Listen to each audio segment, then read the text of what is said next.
Buen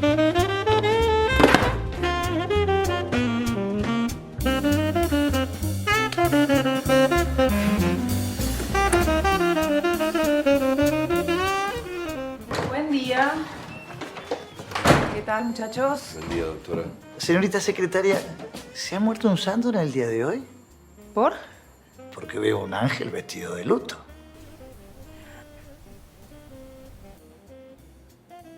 Qué guachito tierno sos. What? Quedamos en intercalar una y una y hace 20 minutos nos cayó una causa. ¿Cuál es la historia? Un hurto en una verdulería, cara dura. Una y una si son causa pareja. ¿Qué? What are you talking about? I can't understand this. I'm done. That's it. So you felt that way, right? Watching a movie or listening to someone and having no clue what they're saying.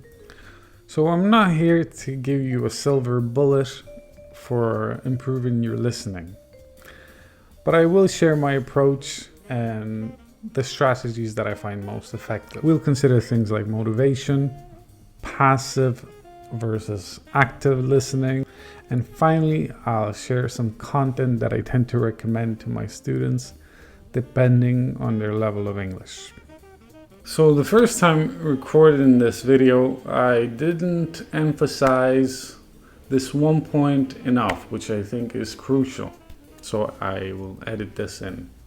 Some students come up to me and they're like, I took your advice. I went and watched the movie. And hey, I didn't understand anything.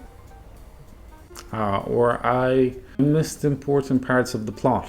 I didn't understand the jokes. I felt frustrated. When we look at improving our listening, we have to look at the big picture. Okay, if I listen to something for long enough, we have to trust that our brain will be able to deduce what these people are saying.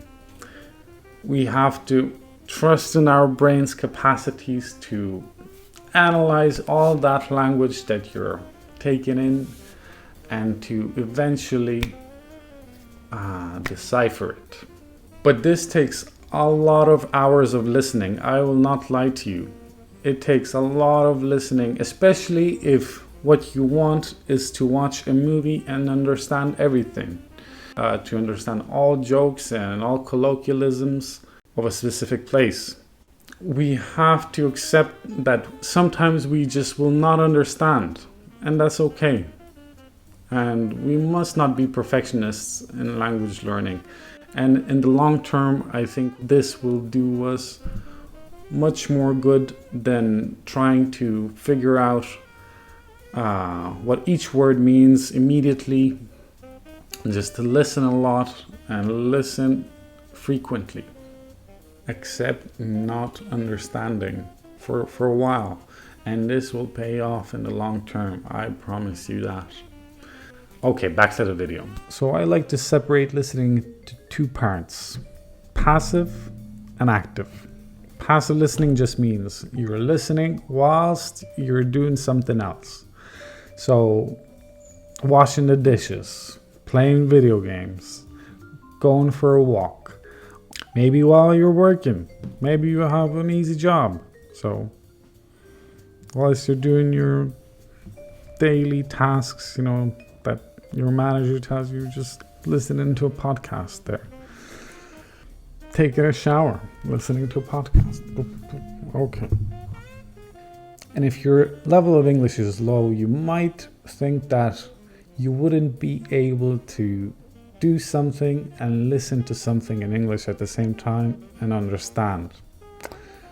But if you listen to something relatively easy, a simple conversation, then I'm pretty sure you will. And slowly but surely you will improve. Take my word for it. Active listening is where we pay full attention to what we are watching, and this is obviously very productive. Generally, this is watching a movie, and there you can really focus in, think about the pronunciation, think about how words are connected, or just focus on the comprehension, whatever you feel like doing. But this is where we can challenge ourselves if we like, and even try to listen to difficult content for us, because this can get us to the next level. Okay, so let's get into the final part, which is content. So let's start with music. There's a website called lyricstraining.com. They also have an app. You choose pretty much any popular song that you like, and then you just go ahead and choose the level: easy, intermediate, advanced, expert, and you fill in the gaps. I also enjoy just putting on a YouTube video with the lyrics and just watch the video with the lyrics and try to understand what the song is about. Number 2, audiobooks.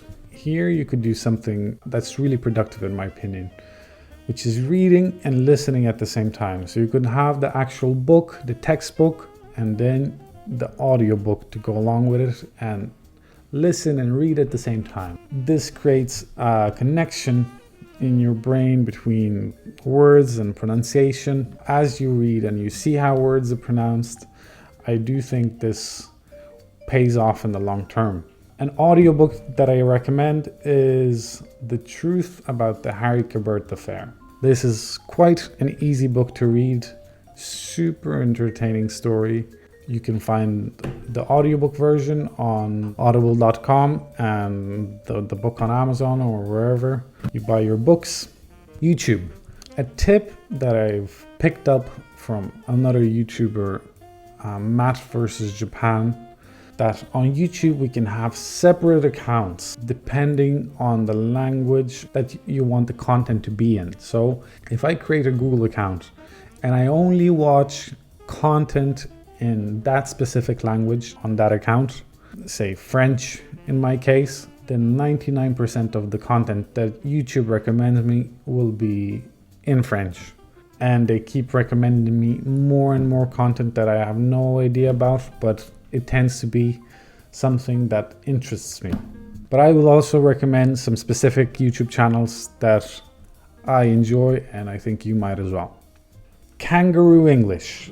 Here you've got an Australian English teacher who is charismatic, thinks about language learning in a deep way, and he speaks with clarity, which makes his videos accessible for language learners at low levels. Highly recommended. Go check out Kangaroo English. Casey Neistat, great YouTuber, doesn't make many videos anymore, but I recommend going back and just watching his vlogs from when he lived in New York. Now he's in LA. It's a whole thing. Casey Neistat, make vlogs again, please. He's not watching this video. Okay, shows. Number 1, Bloodline, an intriguing story about a family with a complicated past. Number 2, Friends.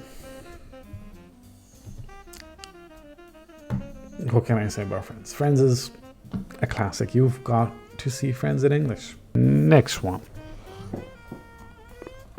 You should definitely watch Lost. And lastly, let's get to podcasts, which is the best type of content for passive listening, I think. It's content designed only for your ears. I will repeat one of my previous suggestions, which is Kangaroo English. He's also got his YouTube videos made into a podcast in an audio format. There you can listen to him talk about language learning.